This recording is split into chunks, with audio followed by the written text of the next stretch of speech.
आज हम एक ऐसी खुफिया कहानी में उतरने वाले हैं जो सच कहूं तो किसी भी फिल्मी स्क्रिप्ट से कहीं ज्यादा रोमांचक है। ये कहानी है एक ऐसे ऑपरेशन की जिसने भारत के दुश्मनों के एक बहुत बड़े आर्थिक हमले को सिर्फ एक रात में धूल चटा दी थी। तो आइए जानते हैं ये सब हुआ कैसे। देखिए, सवाल जितना सीधा लगता है ना, इसका जवाब उतना ही ज्यादा पेचीदा है।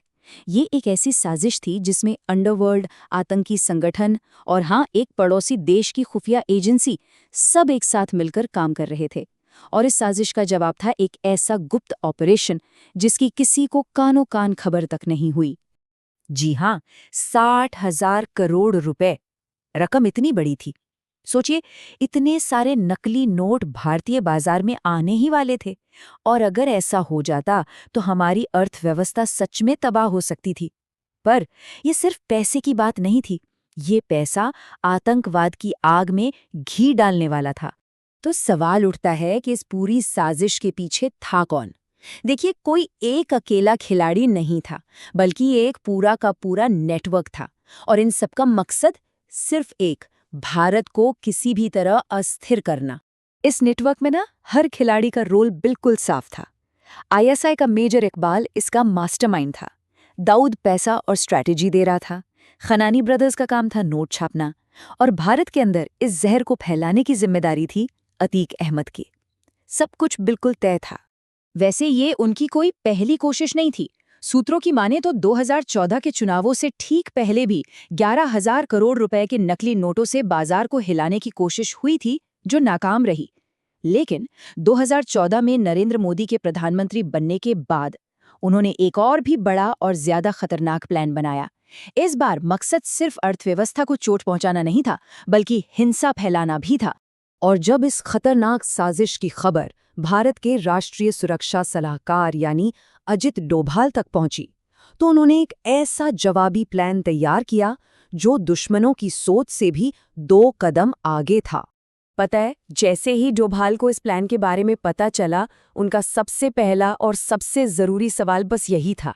इसी एक सवाल के जवाब पर भारत की पूरी जवाबी कार्रवाई टिकी हुई थी, क्योंकि अगर नोट छप चुके थे तो इसका मतलब था कि समय बहुत ही कम था। लेकिन ये फैसला लेना बिल्कुल आसान नहीं था। जब डोभाल ने ये योजना प्रधानमंत्री मोदी के सामने रखी, तो उनकी सबसे बड़ी चिंता आम लोगों को होने वाली परेशानी थी। वो जानते थे कि इस ऑपरेशन का असर करोड़ों लोगों की जिंदगी पर पड़ेगा। वहीं दूसरी तरफ डोभाल का तर्क था कि अगर ये पैसा देश में आ गया तो आतंकवाद को रोकना नामुमकिन हो जाएगा। और फिर डोभाल ने वो निर्णायक बात कही।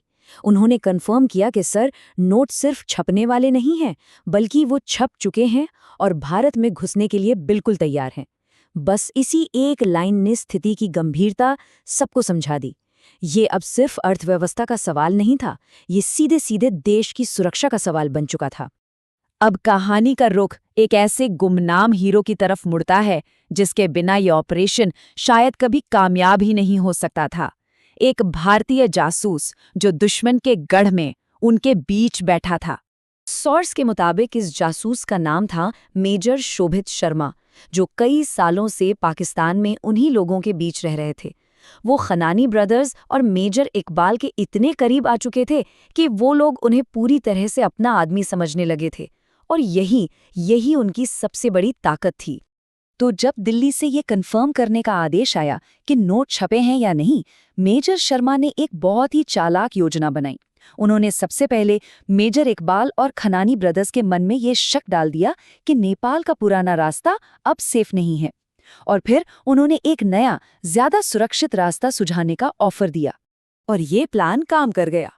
अपने नए रास्ते को समझाने के बहाने खनानी ब्रदर्स उन्हें उस गोदाम में ले गए जहां सारे नकली नोट रखे थे। और वहां मेजर शर्मा ने अपनी आंखों से देखा कि करोड़ों के नोट बंडलों में बंधे, बोरियों में भरे, भेजे जाने के लिए पूरी तरह से तैयार थे। कंफर्म हो गया था, नोट छप चुके थे। दिल्ली में जैसे ही ये कॉन्फर्मेशन पहुंची, ऑपरेशन का पहला चरण तुरंत शुरू हो गया। देखिए, नकली नोटों को भारत में घुसने से रोकने के लिए पहले देश के अंदर मौजूद उनके नेटवर्क को तोड़ना जरूरी था, और इस सब के लिए वक्त था सिर्फ 48 घंटे। डोभाल ने सीधा यूपी के डीजीपी को फोन किया। सूत्रों के मुताबिक निर्देश बिल्कुल साफ थे, कुछ भी हो जाए अतीक अहमद को गिरफ्तार करना है। जब डीजीपी ने दंगों के खतरे की बात की तो डोभाल का जवाब था कि अगर ये ऑपरेशन फेल हुआ तो नतीजा किसी भी दंगे से कहीं ज्यादा बड़ा और भयानक होगा। तो अब जरा इस टाइमलाइन को देखिए। 7 नवंबर की सुबह कंफर्मेशन मिली।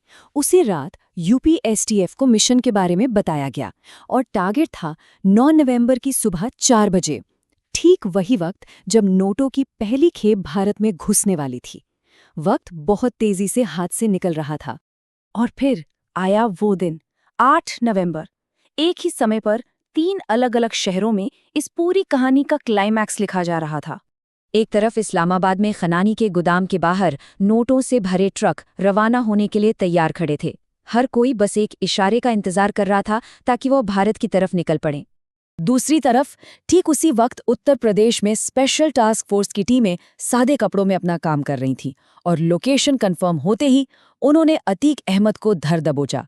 भारत के अंदर नेटवर्क की सबसे अहम कड़ी टूट चुकी थी।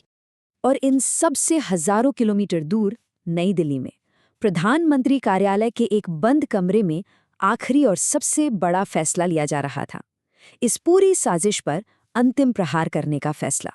और फिर रात 8 बजे जब पूरा देश टीवी देख रहा था, प्रधानमंत्री ने वो ऐलान किया जिसने इतिहास बदल दिया।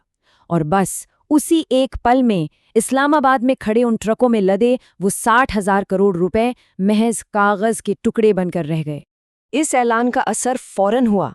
ये एक ऐसी जंग में मिली जीत थी जो बिल्कुल खामोशी से लड़ी गई थी। कोई गोली नहीं चली, कोई धमाका नहीं हुआ, लेकिन दुश्मन घुटनों पर आ चुका था।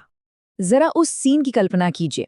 इस्लामाबाद के उस कमरे में बैठे दाऊद, मेजर इकबाल और दूसरे लोग सन्न होकर टीवी पर ये ऐलान सुन रहे थे।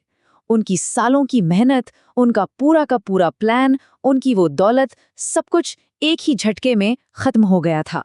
तो ये कहानी हमें एक बात याद दिलाती है कि आज की दुनिया में जंगें सिर्फ सरहदों पर नहीं लड़ी जाती। कई बार सबसे बड़ी और सबसे अहम लड़ाइयाँ बंद कमरों के अंदर खुफिया जानकारी और कुछ साहसिक फैसलों से जीती जाती हैं। और ये सोचने वाली बात है कि और कौन सी बड़ी भू राजनीतिक घटनाएं हैं जो युद्ध के मैदानों में नहीं बल्कि ऐसे ही बंद कमरों में तय होती हैं।